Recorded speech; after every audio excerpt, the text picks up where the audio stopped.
तो भोकाल की भोकाली कहाँ जाकर खत्म होगी ये तो अभी तक कंफर्म नहीं हुआ है, लेकिन after waiting a long time Mirzapur season 2 के बाद इसका सीजन 3 भी आ चुका है, जिसका स्टोरी आर्क कुछ ऐसा है कि सीजन 1 के अंदर जिस स्टोरी को मिर्जापुर या एक दो सिटीज तक सीमित करके रखा था उसे यहाँ पर पूर्वांचल के आगे तक एक्सपेंड करने की कोशिश की है। लेकिन 4 साल पहले रिलीज हुए सीजन 2 की ग्रैंड सक्सेस के बाद ये वाला सीजन थोड़ा थोड़ा डिप जाना शुरू हो जाता है, जिसका मेन रीजन है इसके कैरेक्टर्स के साथ कनेक्ट ना कर पाना। क्योंकि देखा जाए तो इस पूरे शो मिर्जापुर की जान या इसके चहेते कैरेक्टर थे, स्पेशली सीजन 1 के अंदर बबलू भैया, जिनको मुन्ना त्रिपाठी सीजन 1 के फिनाले में ही उचका देते हैं। और यही सेम चीज होती है सीजन 2 के अंदर मुन्ना भैया के साथ, जब गुड्डू और गोलू दोनों मिलकर मुन्ना भैया के सीने में गोली दाग देते हैं। तो मेकर्स अपने शो रनर कैरेक्टर पहले ही खो चुके हैं, लेकिन जिसको अंडी वंडी संडी करने के बाद भी लग रहा था कि सीजन 3 के अंदर मुन्ना भैया रिटर्न करेंगे, तो स्टार्टिंग के एपिसोड में ही मुन्ना भैया की बॉडी को सर्व करके तुम्हारे अरमानों को जला दिया जाता है। बट सीजन 3 की पूरी जिम्मेदारी अपने कंधों पर उठाने वाले एंड सीजन की सबसे बड़ी हाईलाइट गुड्डू भैया,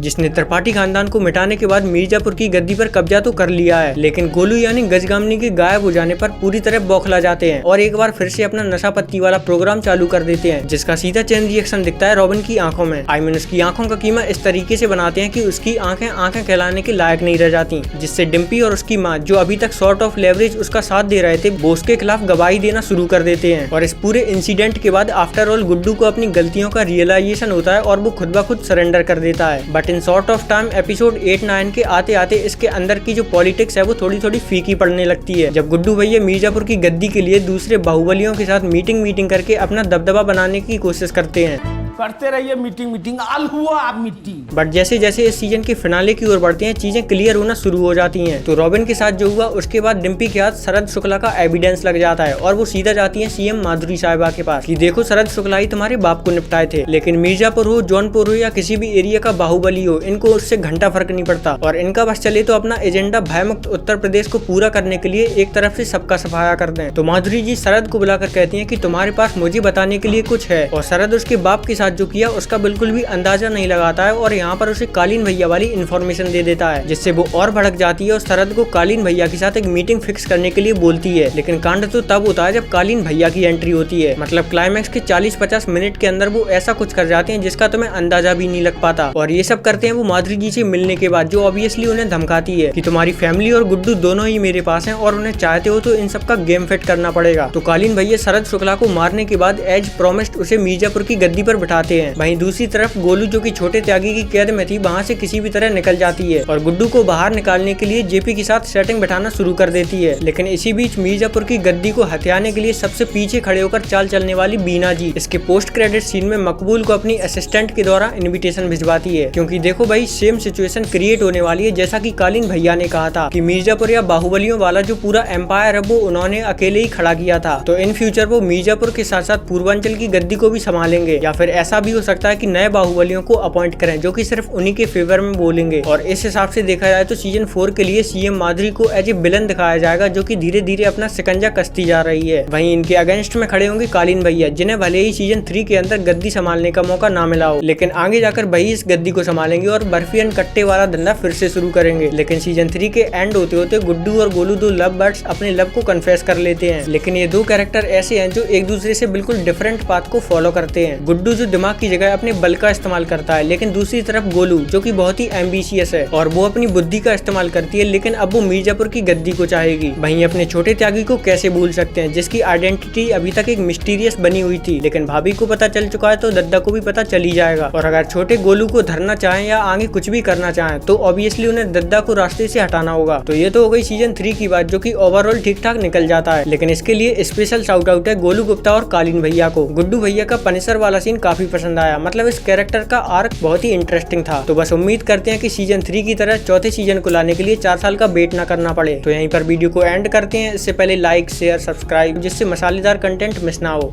सब्सक्राइब।